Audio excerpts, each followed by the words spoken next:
So I'm starting to get a bit more of a feel for what the deck might need more of. I definitely want some card draw, and I definitely want some more defense, or more of like a backup plan. I feel like if we don't get to Mindlathe much of anything, we can't easily win. And there are a lot of matchups where Mindlathe doesn't do a lot, which is probably why no one plays it, come to think of it. Well, we have one of our best openings here in Mana Forger's Sphere of Darkness, although Mana Forger doesn't really do a lot thereafter. But it's kind of nice to have a turn 1 play, because then we can jam Kaleno on curve. This I definitely don't want early. I might want to keep this, because we are playing against Songhai and they do have stuff that needs removing. So I think I'll hold on to the 4 cards here. That's not bad. I will play out my cards before deciding what to replace. Maybe they were afraid of me cleaning the ranged minion with removal when it didn't get to go face with the Killing Edge, effectively removing its part and winning the game. Yes, but then you use up, or like she already had the Katara in play. That was a threat that demanded removal, and I hadn't managed to remove it for multiple turns. I think that's replaceable. So I think she can deduce that our removal is stretched at least, and we're quite low on cards as well, so trading actually works alright.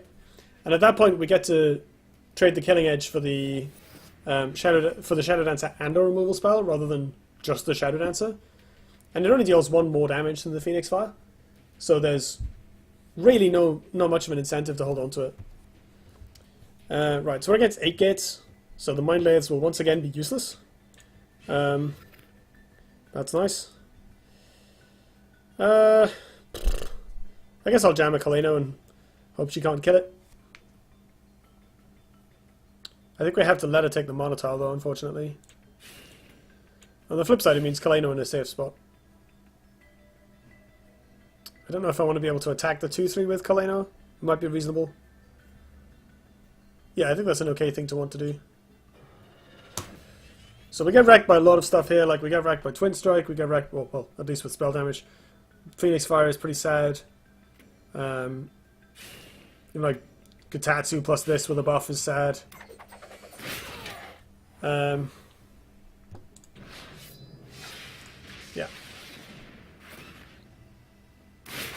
Okay. No Twin Strike is good. Definitely like the lack of Twin Strike. These will be really good against that Blood Rage Mask, I guess, although we don't really have much to, like, kill.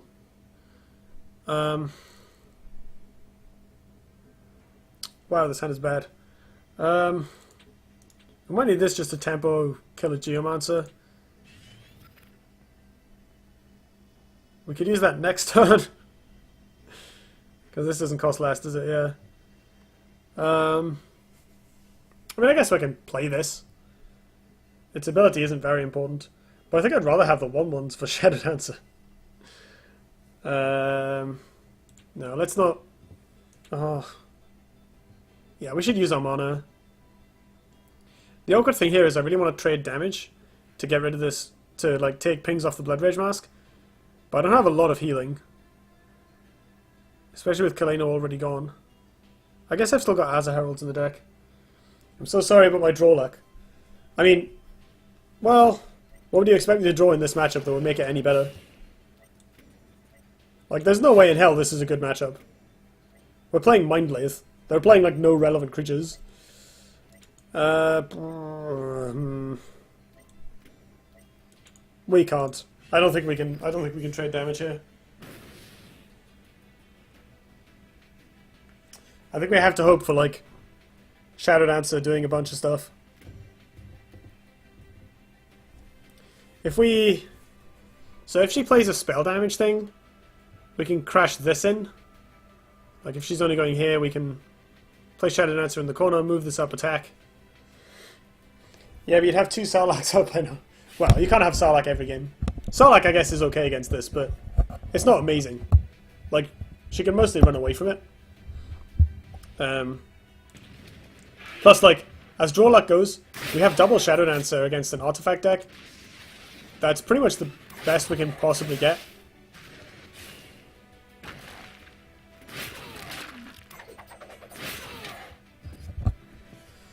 Wow. Okay, well we can at least clear the mask this turn as a minimum option. Yeah, I guess we can clear the mask with that. That seems fine. Annoyingly, I really want to make a Wraithling and then... Oh, I guess what I can do is Shadowspawn, Darkfire, sacrifice one of them, play Shadow Dancer, consuming Rebirth the Mana Forger after attacking. Then this will still trigger...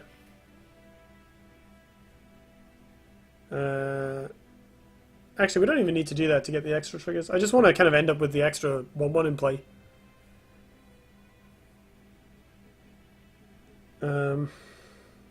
Is it worth it? It might be worth it.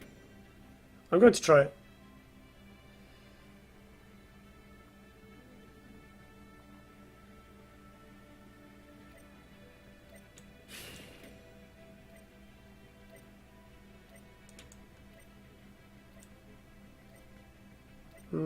Maybe not. Let's just do this. Keep it simple.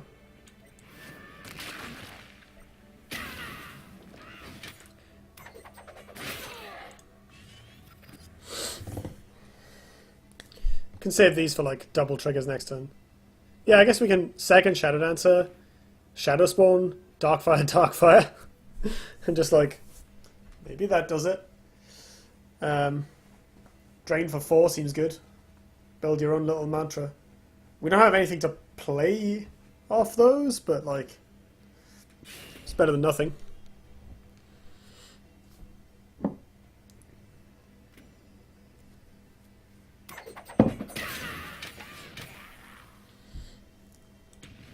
Damn. No, wait, that doesn't kill it. She has to have something else. Okay.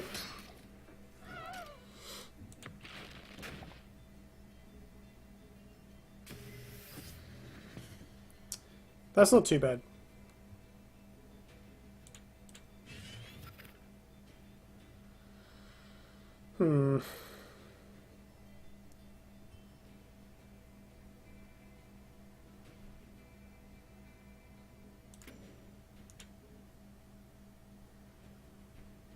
She's got 4 cards in hand.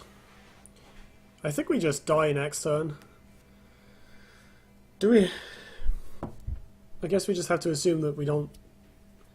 I can play Necromata plus Shadowspawn and pass. That at least gives me some board presence.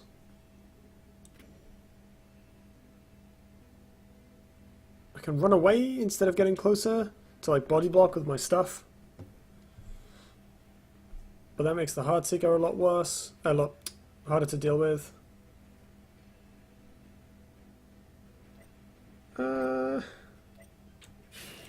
Yeah, we'll give this a shot.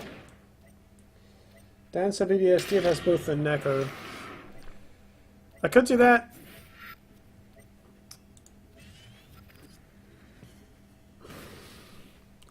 I mean, yeah, I guess maybe I'm supposed to. I don't really have much else. At least the Necro draws an extra card. Oh yeah, this way it like still mills one if it dies.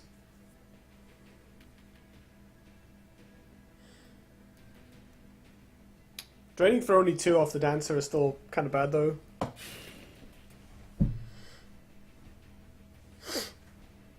If she's killing the minions, that's good. That means we're not dead.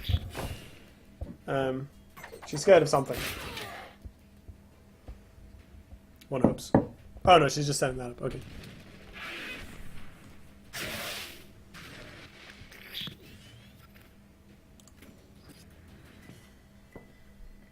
Okay, well that was a whole lot of nothing, which is nice. I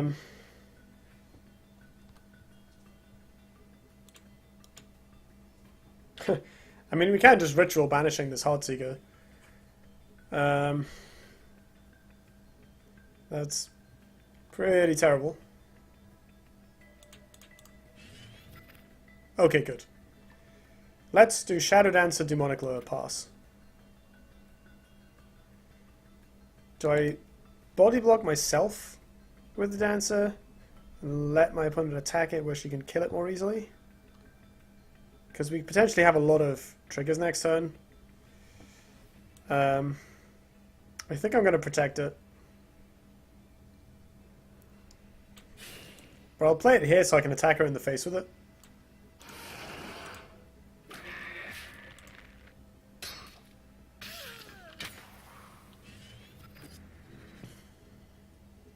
Well, I guess we have some triggers. Is that lethal? So if she comes in and attacks us and doesn't gain any life and doesn't kill us, then... No, it's still one off. She'd be on 11, we have 6. 7, 8, 9, 10 technically. Okay. Is that all the Shadow Dancers gone? It might be.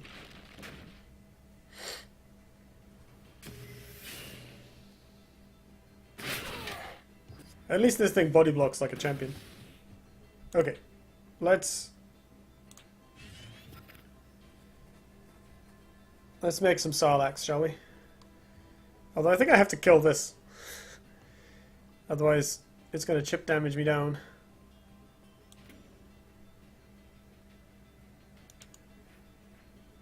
It might be more efficient just to let it attack once and go Sarlacc, Rebirth, Rebirth, Shadowspawn, and just make a bunch of stuff. And that way I can actually counterattack.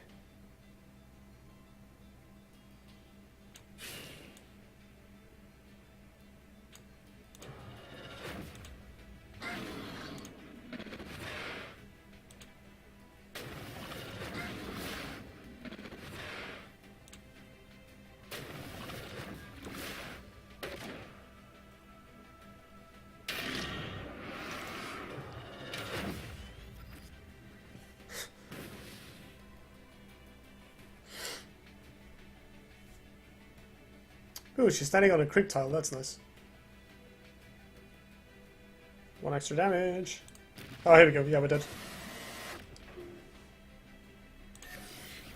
Oh, maybe not. Ha, yes, the body block is maintained. Oh, right, okay. That's lethal, isn't it? Yeah.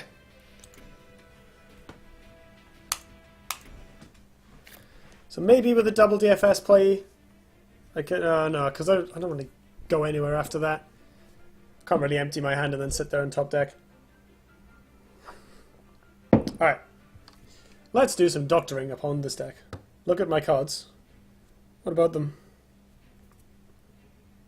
If that up equals you dead. Oh, sure, yeah.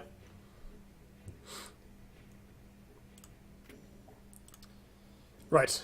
So... I'm just going to cut all the cards that, like, had no measurable impact on the game, and then we'll see what else we have.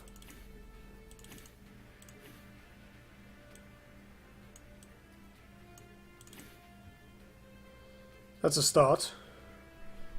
I want to go down to, like, 2 of these, if any, as well. What does that leave us with? Oh, these are bad as well. Right, so that's 10 cards out. Leaving us with fewer combo pieces, but less likely to overload on cards we don't want, or cards that don't do a lot. And then we can try and slot in things that will help fill up the weakness, or synergize with the stuff we already have. For instance, despite this being a Sarlacc deck, I was replacing Blood Echoes all the time, because so often, it just didn't do much. So I kind of want to see either fewer Blood Echoes in the deck, we could go down to 2 copies, or even fewer than that. We could just play Consuming Rebirth and Darkfire, not worry about Blood Echoes, but I think Blood Echoes with Sarlacc is quite a good game plan. So instead, I think I want to see something else with it. Maybe going down to 2 is correct, though, because it doesn't come into play until later on. So now we're playing way fewer of our combo pieces with Mindlathe, but Mindlathe kind of combos with itself in a way, right? A lot of the time you just get to trade off. So I think 8 things that go with a card we only have 3 copies of is just fine. One thing I kind of would like to see, if we're going to build her on Mindlathe, we could play Artifact Hunter. Come on. Like, this is a consideration. I don't think we have room for this, but it's definitely an option. How's our curve doing? We definitely need some 2-drops. I think Healing Mystic's the most obvious one. But Primus Fist is another good one. If you search for Tood, what is it? Ah, here we go. So, I guess 1-drops are also potentially relevant. Demonic Lure and Ritual Banishing are pretty good. Gloom Chaser is medium at best. Phantasm is funny, but not very useful. Lurking Fear is not really what we're doing. Echoing Shriek is potentially interesting. Since we only have Azza Heralds, we could play this. Ooze is just generally good. Spectral Blade is very good. Shadow Stalker is probably not very useful. Ether Master, like I said, I wasn't very impressed. Celebrant could be interesting for powering up our combos. Cryptographer is quite good. Healing Mystic is good. Primus Fist is quite good. I guess Zor technically has Dying Wish, but isn't an especially useful minion. To be honest, I just want these. I just like not dying. Not dying is great. The next thing the deck really badly needs is card draw. The lack of card draw is very painful, I think. Oops. So that's what we have, just with the text draw on it. Spelljam is a good one. We are playing a combo deck that can gain massive amounts of tempo off Mindlathe.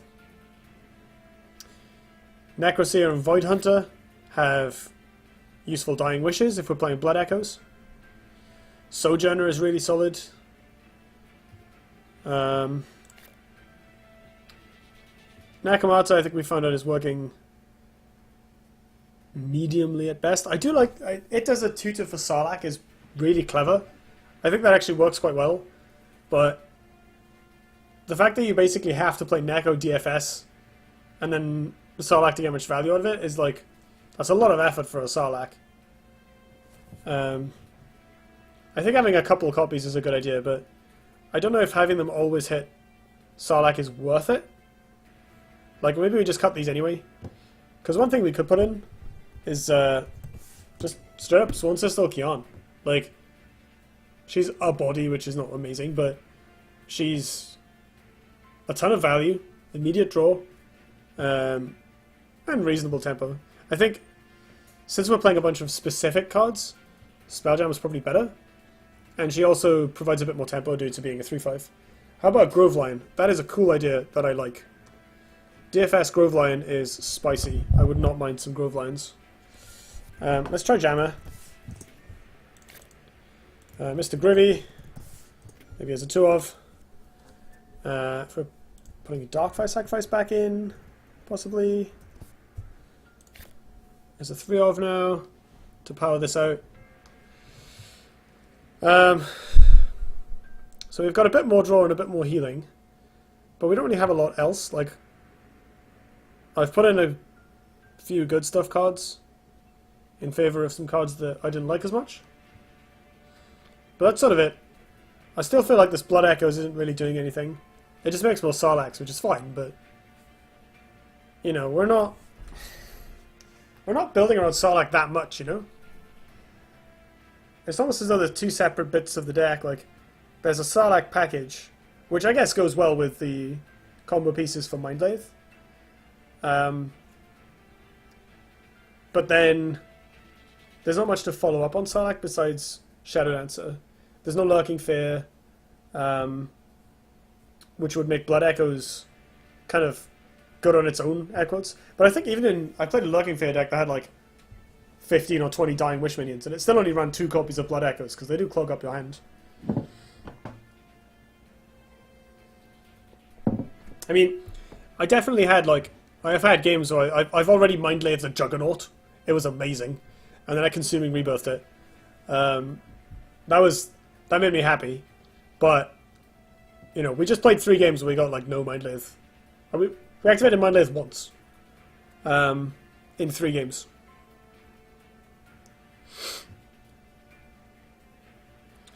So, I think we need to do a bit more to make sure that we can deal with stuff that Mindlathe doesn't deal with. So, big generals, obelisks, burn. We just put in a little extra healing, which should help against the latter. And Grove Line, which is really good for that.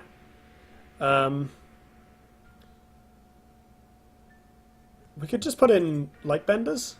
It's a bit boring, and it goes really badly with our own cards, but just playing some Dispel might be a good idea. Extra Ritual Banishings also help against obelisks, as does Night Sorrow Assassin if we want to get really techy.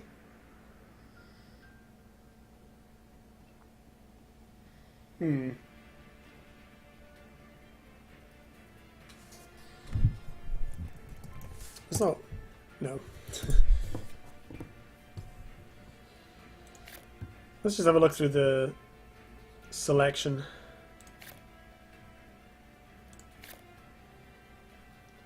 It might just be the extra removal spells that we want to play, to be honest.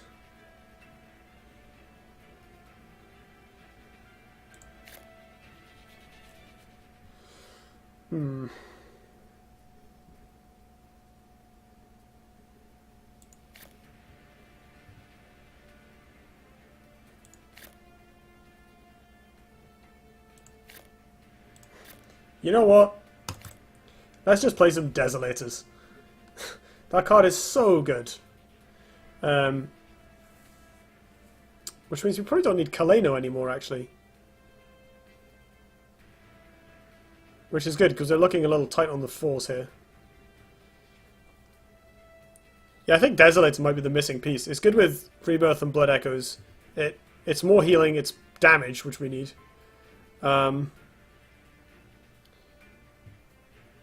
We can get it off Necromata. Same with Sarlacc. So I think we can cut this, and probably 1 Dispel wouldn't hurt. Or just like a Rev. When in doubt, put in Rev. You can also fit in some of the 7 mana dude that you only cast 3+ mana spells. Mage Swarm. Mage Swarm is pretty awkward with Rebirth, Demonic Lure, and Sphere in the deck, as well as Darkfire Sacrifice. Sweet god though. I do love me some Mage Swarm. I honestly am tempted to just put in a Revenant, to be fair, but I feel like that would detract from Horus Vitae's original intention for the deck. Another option is Vorpal Reaver. It's huge, it has Dying Wish, it hits like a ton of bricks, and it gives us a pile of Shadow Dancer fodder when it dies, which might be a good idea. I love this guy in my Lurking Fear decks. He's really good with Darkfire Sacrifice. Like, turn 1 Sarlacc DFS, turn 2 Vorpal Reaver is disgusting if they don't have some kind of answer to it. I'm going to put that in because it's fun. So at this point, now just throwing a Rev, I could test it because I don't have any. Well, so tweaking your deck is like, this deck has a lot going on, and I don't want to just be like, well, realistically, you should play 1 coherent plan, so I'm going to cut all of this Dying Wish stuff and just play Control with Mindlathes. That's boring. Similarly, if I go, well, you should cut all these fun cards and put in Spectral Revenants, Healing Mystics, and blah blah blah, like, that takes away from the fun of it, right? Plus, it would be nice if you could play this yourself. So if you don't have Revs, and I put Revs in your deck, that's not very useful to you, right? I'd kind of like to see what you think about my changes. Plus, yeah, I think Vorpal Reaver's on theme, and this card doesn't see enough play. It's too much fun to be left this alone. Let's run this back and see how it goes. I'm not entirely happy with it yet, but like I think oh damn it, here we go. I think we're still going to have hand size issues. Maybe we want Dioltas in there somewhere as a decent mid-range creature.